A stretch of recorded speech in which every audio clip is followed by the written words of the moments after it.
2028వ సంవత్సరమే లక్ష్యంగా దేశంలోని మావోయిస్టులను ఎన్కౌంటర్ చేయాలని కేంద్ర హోంశాఖ మంత్రి అమిత్ షా పిలుపు మేరకు మావోయిస్టుల ఏరివేతను కేంద్ర హోంశాఖ రక్షణ విభాగం మొదలుపెట్టింది. ఇందులో భాగంగా 2 రోజులుగా ఛత్తీస్గఢ్, ఒడిశా బార్డర్లో జరుగుతున్న భీకర పోరులో 16 మందికి పైగా మావోయిస్టులు కాల్చివేతకు గురై మృతి చెందారు. అయితే ఈ మృతుల సంఖ్య దాదాపు 27 మంది ఉంటారని ప్రచారం జరుగుతోంది. వీరిలో కేంద్ర కమిటీ సభ్యుడు చలపతి ఉన్నారు. ఈయన చంద్రబాబుపై అలిపిరి దాడిలో ప్రధాన సూత్రధారిగా ఉన్నట్లు తెలుస్తోంది.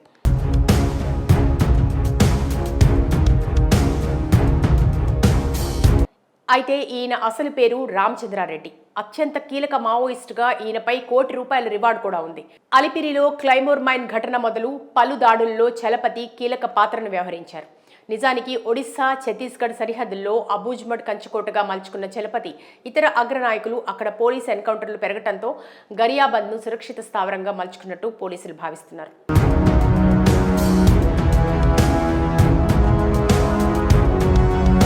పోలీసుల కథనం ప్రకారం కుల్హారీ ఘట్ రక్షిత అటవీ ప్రాంతంలో చలపతి, ఆయన అనుచరులు మొత్తం 60 మంది మావోయిస్టులు తలదాచుకున్నట్టు నిఘా వర్గాలు ఛత్తీస్గఢ్ పోలీసులకు సమాచారం అందించాయి.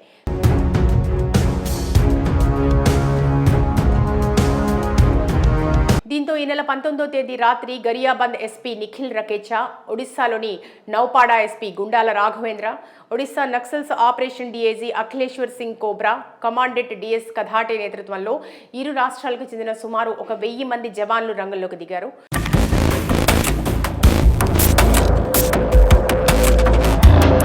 ఒడిశా యాంటీ నక్సల్స్ విభాగం స్పెషల్ ఆపరేషన్ గ్రూప్ ఏఏఓజీకి చెందిన 3 యూనిట్లు 4 డ్రోన్ కెమెరాలతో అర్ధచంద్రాకారంలో ఆ ప్రాంతాన్ని చుట్టుముట్టగా మిగతా భాగాన్ని ఛత్తీస్గఢ్ డిఆర్, సిఆర్పీఎఫ్, కోబ్రా బలగాలు చక్ర వ్యూహం మాదిరిగా దిగ్బంధనం చేశాయి. తవనంపల్లి మండలం ముత్యంపల్లికు చెందిన చలపతిపై ₹1 కోటి రివార్డు కూడా ఉంది.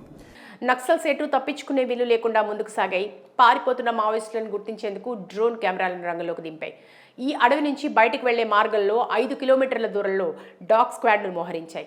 దీంతో చలపతి ఎలా ఉంటాడనే విషయం భద్రతా బలగాలకు బాహ్య ప్రపంచానికి తెలిసింది. ఆదివారం అర్ధరాత్రి దాటాక నక్సల్స్ తారసపడటంతో కాల్పులు మొదలయ్యాయి. సోమవారం సాయంత్రానికి 2 నక్సల్స్ మృతదేహాలను పోలీసులు స్వాధీనం చేసుకున్నారు. మంగళవారం ఉదయం వరకు 40 గంటల పాటు ఎన్కౌంటర్ కొనసాగింది. మంగళవారం సాయంత్రం కడపటి వార్త అందేసరికి కాల్పులు కొనసాగుతుండగా మృతి చెందిన మావోయిస్టుల సంఖ్య 16గా పోలీసులు నిర్ధారించారు.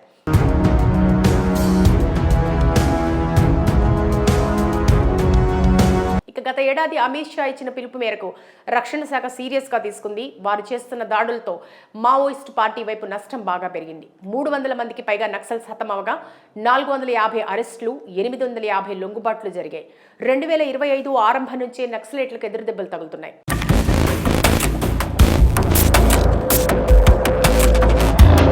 ఈ నెల 5న బీజాపూర్ జిల్లాలో జరిగిన ఎన్కౌంటర్లో 5, 15న భీమరాంపాడ్ అడవుల్లో జరిగిన ఎన్కౌంటర్లో 12 మంది, తాజాగా గరియాబంద్ అడవుల్లో జరిగిన ఎన్కౌంటర్లో 27 మంది మృతి చెందారు. అయితే తాజా ఎన్కౌంటర్పై కేంద్ర హోంమంత్రి అమిత్ షా, ఛత్తీస్గఢ్ సీఎం విష్ణుదేవ్ సాయ్ స్పందించారు.